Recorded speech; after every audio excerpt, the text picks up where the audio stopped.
What's up, y'all? Welcome back to the Zamula Sports Podcast. I'm your host, Isaiah. On today's episode, I'll be talking about Syracuse firing football head coach, Dino Babers after 8 seasons. Plus, I will also be reacting to the new college football playoff rankings that came out last night. So, without further ado, let's get straight into it. So, y'all, Syracuse decided to move on from Dino Babers after 8 seasons. And it's so crazy because as y'all see in this article, it said the decline has come after Babers' hallmark 10-3 season in 2018, which included a near upset of number 3 Clemson and a bowl win over West Virginia. And I remember that year, 2018, like it was yesterday, because Syracuse really surprised me. I was like, wow, okay, Syracuse, are they back? But it was just fool's gold, y'all. And I hate saying that. I really like Dino Babers a lot. I've been watching him since he was coaching at Bowling Green. And I really like the job he did when he was there. Um I really like the offense that he ran, man. I mean, you talking about like really high flying, spread offense, getting up and down the field, throwing the ball all over the field. But at the end of the day, y'all, this is a results business, and Dino Babers did not get it done. You talking about last year, Syracuse started out 6-0, y'all. They finished the year 7-6. Think about that. They started the year 6-0, finished the year 7-6. You talking about this year? They started the season off 4-0, right? And right now they're 5-6. So you know it's a trend. The last 2 years, Dino Babers teams have got to a high start, but they have not been able to finish. And y'all, as y'all know, for all my college football fans out there, y'all know college football is a long season. So you can start out 4-0, you can start out 5-0. Look at Maryland. Y'all, Maryland was 5-0. Look at Maryland right now. They're 6-5. See what I'm saying?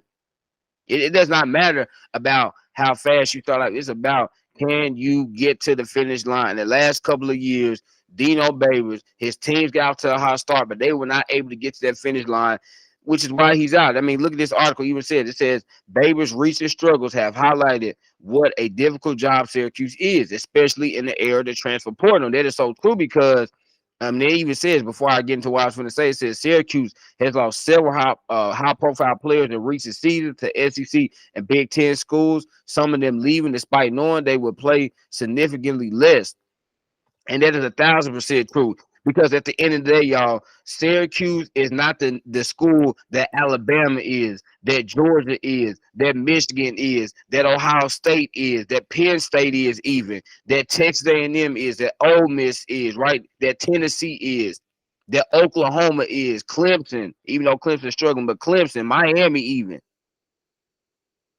they don't have that same prestige that those universities have. And when you're talking about this era of the transfer portal, y'all, when players are just constantly switching teams, these players are what? They trying to go to the big school. They trying to team up with what? They friends and stuff. Y'all saw what happened when Lincoln Riley when he went to USC, man, it was like a great migration out there, wasn't it? You had Jordan Addison. Jordan Addison was a Fred Biletnikoff winner at the University of Pittsburgh, y'all, playing with Kenny Pickett. He decides to transfer, go to USC. Why? So he could play with Caleb Williams. So he could play under Lincoln Riley. So he could play with Mario Williams. So he could play Taj Washington. Taj Washington was a really good receiver at the University of Memphis. He transfers. Brandon Rice was at Colorado. He transfers. So you talking about this era of the transfer portal, man. These players want to team up with each other. They want to team up with their homies, with their buddies, and they want to go to these big schools and try to win a national championship. No one wants to go to Syracuse. I'm just going to be honest, man. No one wants to go to Syracuse, really. Why would I go to Syracuse when I could transfer to Alabama? I could transfer to Georgia, LSU, Tennessee, Oklahoma, Clemson, Oregon, right? Florida State. Why would I do that? Look, Keon Coleman, why would I do Keon Coleman transfer? Look at the season he's having for Florida State. Why did I go to Syracuse when I could go to all these big name schools? And look at this, y'all says in 8 years, Babers had just 2 winning seasons. And like I said, y'all, his most successful season came 5 years ago. 5 years ago, that was Dino Babers' most. These were his records, y'all. 4-8, 4-8, 10-3, 5-7, 1-10, 5-7, 7-6, 5-6. His last, this is a crazy stat for y'all, right? I'm gonna give you a crazy stat. Dino Babers, his last 3 years, the brother has only won, or excuse me, the brother only won 17 games. But in his 2018 season alone, he won 10 games, y'all. You see that? His last 3 years, he had only won 17 games. But that 2018 season, he won 10. So in 1 year, he got 10 wins. But in 3 seasons, he didn't even have 20 wins combined the last 3 seasons. And again, y'all, I love Dino Babers. Watched him when he was coaching at Bowling Green. Love the offense that he ran. But like I said in the beginning of this video, y'all, this is a results business. At the end of the day, you have to get it done on the field. You have to. Dino Babers, I think he's a good guy. I think he's a nice guy, good coach. He just didn't get it done. And the thing is, you're talking about that 2018 season. Guess why? It was great, y'all. We didn't have this transfer portal. You know what I'm saying? We didn't have the transfer portal. We didn't have NIL. Now, these players, these kids have so much more power than they have ever had in the history of college football. Really, in college sports in general, these kids have so much power. And like I said, they're not going. They don't want to go to play for Syracuse. They want to go to a USC, a UCLA. They want to go to these big time schools, man. Texas, right? They do not want to go to Syracuse. And you look at Syracuse in the ACC. Look at the teams that's in the ACC. You got Florida State, Louisville. Look at the job Jed Brom has done. I guarantee you next year, Jed Brom is gonna have so many guys transferring to Louisville. I guarantee you. Because look at the job he's done year one. You still got Miami. I know Miami's struggling, but it's still the U. You got Duke led by Mike Elko. He's made Duke a really respectable football team. Come on, y'all, just look at it. Right? It's Syracuse. I mean, they're one of the worst teams in the ACC. Virginia Tech kind of looks pretty. Virginia Tech doesn't look half bad. You still got North Carolina with Mac Brown, NC State, Dave Dearden. I'm just saying, when you start looking around, you like, dang. Like, you like, dang, bro. Syracuse, like, literally might be the worst team in the ACC. Like literally, okay?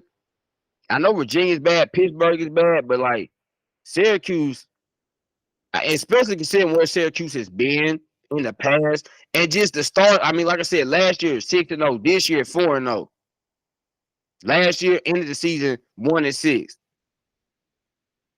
This year started out 4-0. Where are they right now? 5-6. See, 1-6. See how that's lining up. Last year started out 6-0, went 1-6 the rest of the way. This year started out 4-0, have went 1-6 so far. See, it says Syracuse plays Wake Forest at home on Saturday, a game that will clinch bowl eligibility. But here's the thing: if I start out 4-0 and it takes me to my last game of the season to get bowl eligible, that's a big problem, y'all. If you start out 4-0, I should at least have 8 or 9 wins, right? You would think. No, Syracuse has only won one more game. So I like Dino Babers.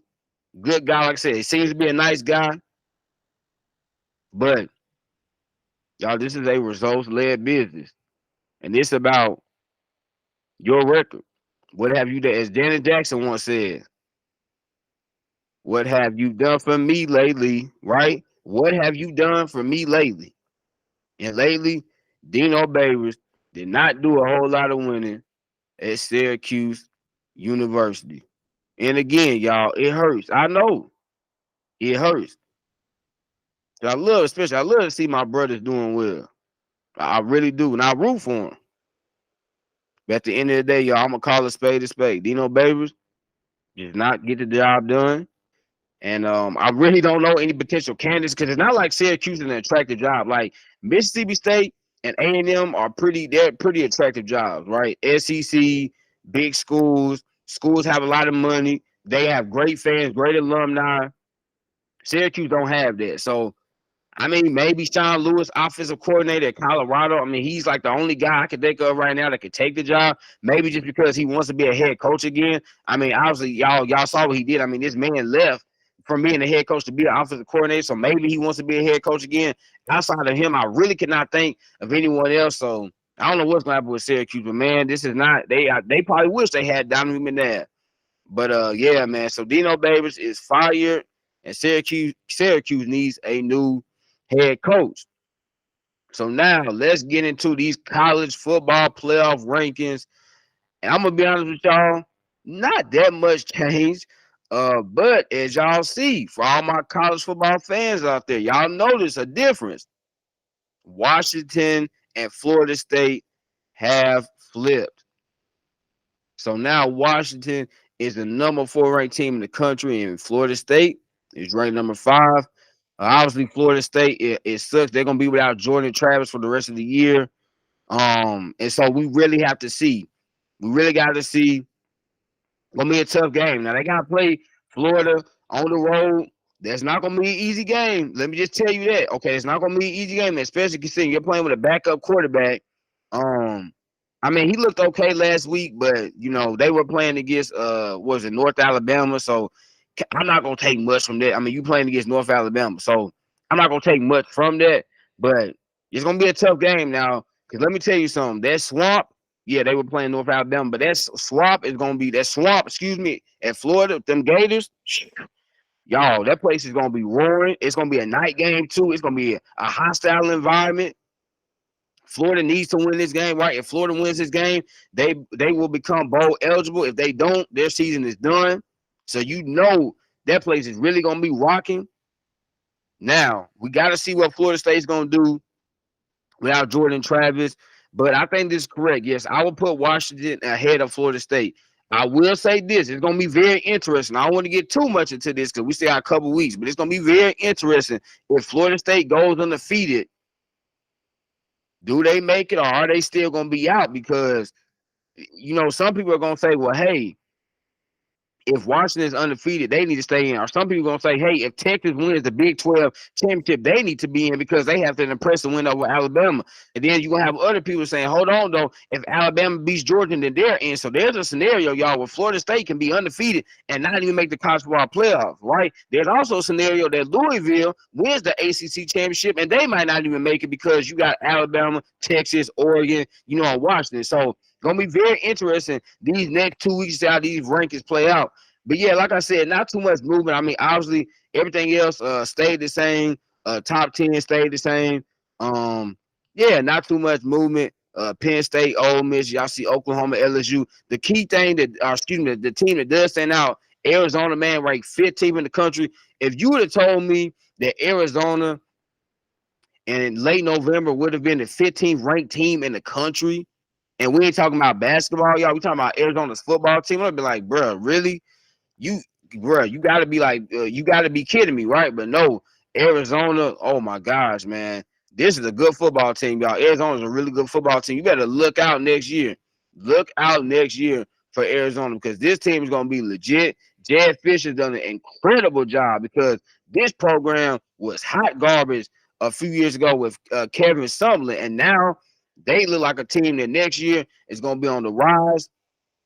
But yeah, y'all, like I said, other than that, nothing major.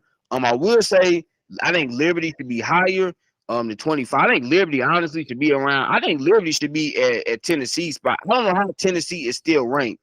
And then at rank 21, I mean, y'all, Tennessee literally the last 2 weeks got blown out to Missouri, blown out to Georgia. How in the world? Now, granted, Georgia's the number 1 ranked team in the country. Missouri's the number 9 ranked team in the country. But how in the world is Tennessee still ranked ahead of Liberty, ahead of Tulane, heck, really ahead of NC State? I think NC State had more impressive wins than Tennessee. So I don't get that. But other than that, y'all, I gotta give the committee credit. Yeah, I gotta give them credit. This is a pretty good top 25. Like I said, I don't really have any major gripes about it. My only thing would be Liberty should be ahead of Tennessee. I don't think Tennessee should be ranked at all. Personally, instead of having Tennessee ranked, I will have Toledo ranked. Toledo is 10-1. I think they should be ranked, but I know how the committee is about ranking a whole lot of group of 5 teams. They already have 2 group of 5 teams in there, Tulane and Liberty, but I would put Toledo in there over Tennessee. That's just my opinion. But other than that, yeah, I mean, everything else looks pretty solid. Like I said, it wasn't really any major movement outside of Arizona being 15. You can make a case Arizona should be ranked 14.